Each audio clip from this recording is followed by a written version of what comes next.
खाटू श्याम महाभारत के भीम के पोते हैं। भीम और हिडम्बा के पुत्र हुए घटोचक। घटोचक और मोरवी के 3 बेटों में सबसे बड़े बेटे का नाम हुआ बर्बरीक। बाल्यकाल से ही वे बहुत वीर और महान योद्धा थे। शिवजी की घोर तपस्या करके उन्हें प्रसन्न किया और 3 अमोघ बाण प्राप्त किए। इस प्रकार 3 बाणधारी के नाम से भी जाने गए।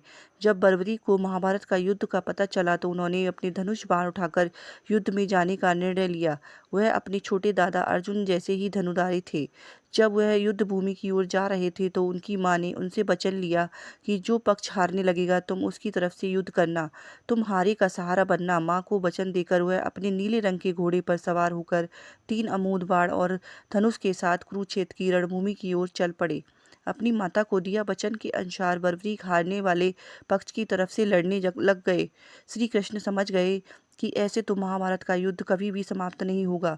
बर्बरीक किसी को नहीं हारने देंगे। तब उन्होंने योजना बनाई और ब्राह्मण का वेश धारण करके बर्बरीक के से उसका सिर दान में मांग लिया।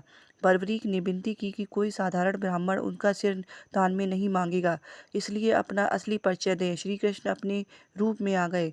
बर्बरीक ने उनसे कहा कि वह अंत तक महाभारत का युद्ध देखना चाहते हैं। श्री कृष्ण ने उनसे कहा कि उनका कटा हुआ सिर सामने की पहाड़ी पर रख दिया जाएगा, जहाँ से वह युद्ध देख सकेंगे। वीर बर्बरीक सुखी खुशी के साथ अपना सिर काटने को तैयार हो गए। फागुन माह की द्वादशी को उन्होंने अपने सिर का दान दिया था। इस प्रकार से शीश के दानी कहलाए।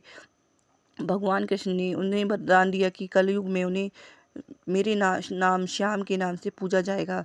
युद्ध समाप्ति के बाद उनका शीश खाटू नगर में दफनाया गया, इसलिए उन्हें खाटू श्याम बाबा कहा जाता है। कलयुग में एक गाय उस स्थान पर आकर रोज अपने स्तनों से दूध की धारा बहाती थी। लोगों ने यहाँ खुदाई की तो एक शीश प्रकट हुआ, जिसे कुछ दिनों के लिए एक ब्राह्मण के पास रखा गया। फिर एक बार खाटू नगर के राजा को अपना सपना हुआ कि यहाँ एक मंदिर बनवाना चाहिए। खाटू श्याम के सिर को वहाँ स्थान देना चाहिए। इसके बाद यहाँ पर एक छोटे से मंदिर में भगवान खाटू श्याम विराजमान हुए। बोलो खाटू श्याम महाराज जी की जय।